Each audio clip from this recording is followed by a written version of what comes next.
this gets more interesting, and I'm sure if I let you, you two, on having discussion, we might end up abandoning the audience. I saw some people already raise heads. Yes. Okay. One in front, and maybe someone in the back row. Just to push you a bit, Stefan. How much of this is about Egypt? How much of Egypt is in all of this? It struck me in the course of your discussion, for instance, the comparisons you made. There were numerous references to Lutherans and Calvinists, for example, or the instrumental coalitions that we see between traditionalists and Salafis. Go back to the 1980s, Ronald Reagan in power in America. Left-leaning feminists are working with right-leaning American Christian evangelists against pornography. There's nothing uniting them except that one goal. So you see instrumental coalitions popping up. So I'm approaching this from the lens of a political scientist now. And if one were to look at this through the lens of a political scientist, the question, and I'm trying to push you here, is where is the universalism in the processes that you describe? Because the tension between traditionalists, Sufis, Salafis, modernist, reformists, these tensions are acted out in the domain of politics. It's all about inclusion, exclusion, cohabitation, cooperation, and what have you. These are political processes. In that sense, they become universal. So when I'm listening to you, without the benefit of reading the book, I'm trying to ask myself, if I was a political scientist in Peru, or if I was a political historian in Japan, what can I learn from this? And I think there's a lot. But because the discussion has moved into Egyptiana, in a sense,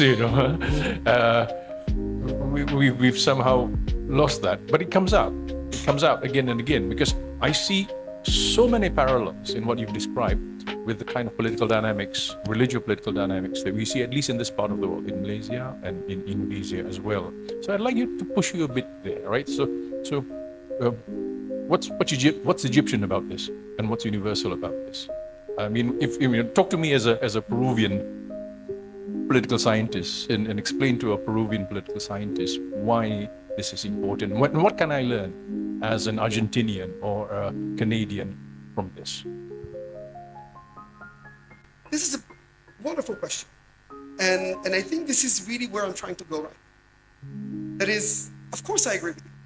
Of course I agree with you, right? And I've never believed that there was nothing exceptional to these stories. And I kind of hinted at that when I came up with my comparisons that Mohammed was not very convinced of, with the Lutherans and the Catholics and the Calvinists. But yeah, I mean, there's, of course, you don't compare these groups, on the same basis, different theologies, different others. But of course, there are common dynamics in these debates that happen everywhere. I mean, the same questions about, modernity and tradition, they just happen everywhere. And they were framed in terms that were different according to each one's theology and context and different traditions. So the story I'm telling, I don't think is exceptional at all. I completely agree. And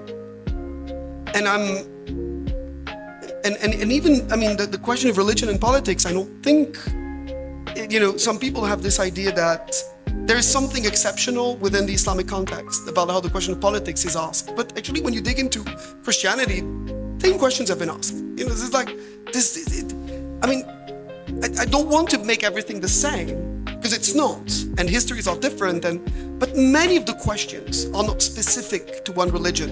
And so I think my next book will somehow try to be a response to your question.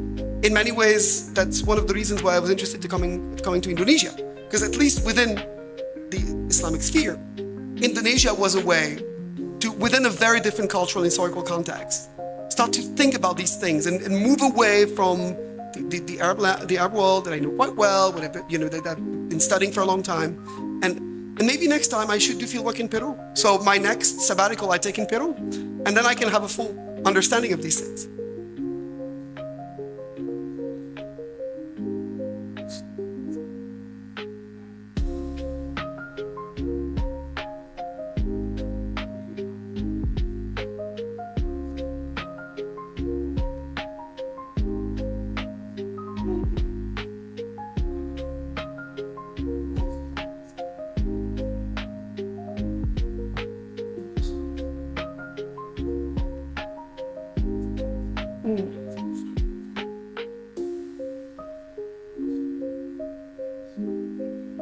Of course, of course.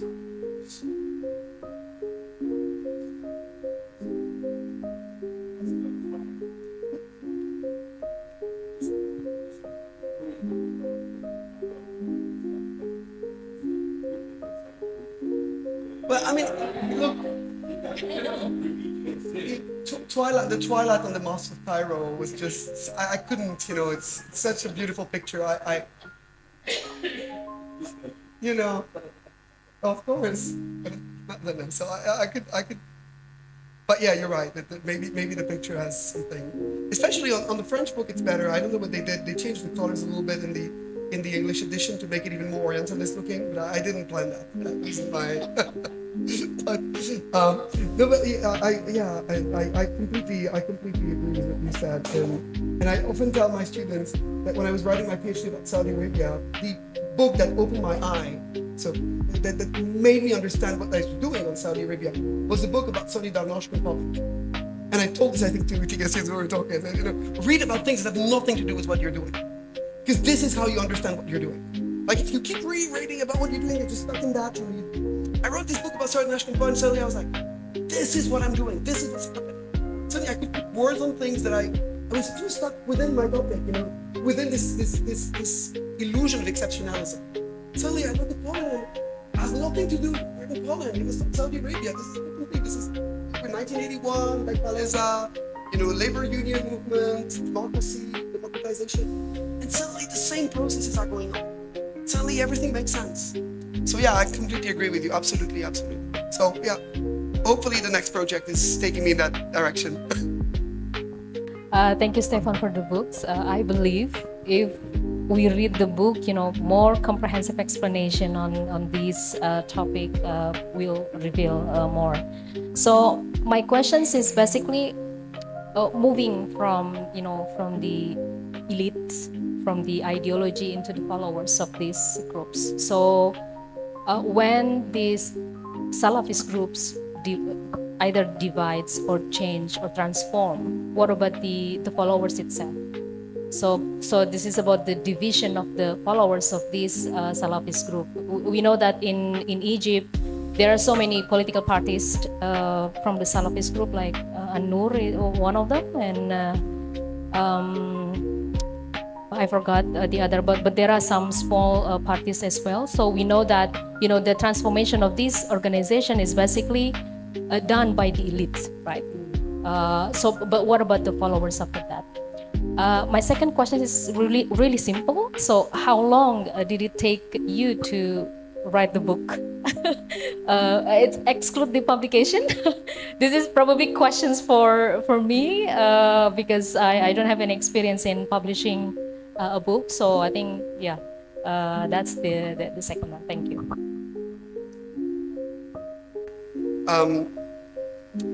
So, Buhola, your question as well.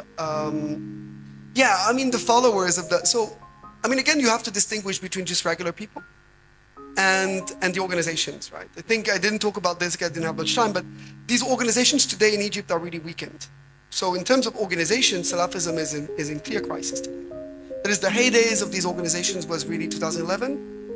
And for the last 10 years, those organizations have become relatively weak. Which, I mean, in a sense, is also linked to the political context in Egypt and everything, right? Which doesn't allow for strong religious organizations to begin with, or political organizations. So there is a real weakening of these organizations, which doesn't mean that many of these ideas are, I mean, that's what I say at the end of my book, right? These organizations, but you know, the notions of orthodoxy have much longer life. So it's not today that everyone will flock back to the Mawlids because suddenly Salafi organizations are weakened. Don't expect people to come like in numbers and to say the Badawi next year like 10 times before because there's no Salafi organizations. I mean, so there's two timelines. Timelines of organization is a short timeline. Timelines of ideas is much longer. Way people conceive of things. And again, I'm saying this not normatively, by the way. I always have to insist on it. And none of what I describe I think is a good or a bad. That's not my point. I'm just trying to be descriptive. And so, yeah, things have changed. And And so even if Salafi organizations are no longer as strong as they were and around to push for this, many of these things have changed. Maybe they will change back, but it's a longer timeline. It's not the same timeline. So political change is always much quicker than religious change. If you want to put that way. Things that change at different speeds, right? So yeah, and the book took me. I started in 2010. So yeah, takes a lot of time. Actually, I was very lucky. So the history of the book, I started in 2010. My first fieldwork in Egypt was May 2010. And so I didn't know a revolution or anything was going to happen. I had no idea. And it was actually quite difficult to work in 2010 back then. Because, and Mohammed mentioned that, right? The revolution was a period in which it was very easy to do fieldwork. No, but very easy to do fieldwork during the revolution.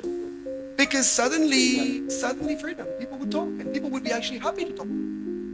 Many of these Salafis, they felt that their contribution to Egyptian religious history had been overlooked. There's someone who was telling them, please tell me, what did happen? Of course I'm going to tell you, because we were reporting, we did this and that.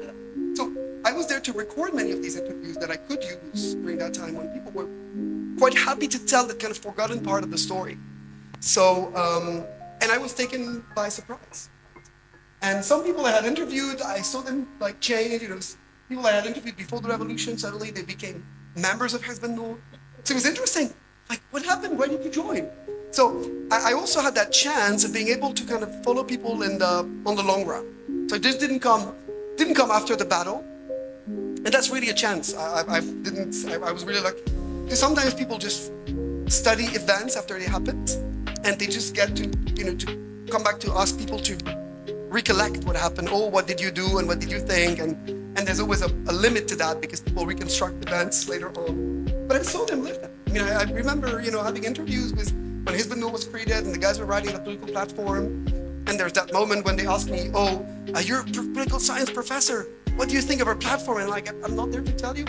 Is it a good platform? And I'm like, no, I'm a scholar. I'm not going to tell you. As long as you think it's a platform that represents you, it's good. That's the most I can say. So, having this kind of following along, right? Having the ability to do this kind of long term. So I did field work until 2017. And then it took me a lot of time to write because the material was immense.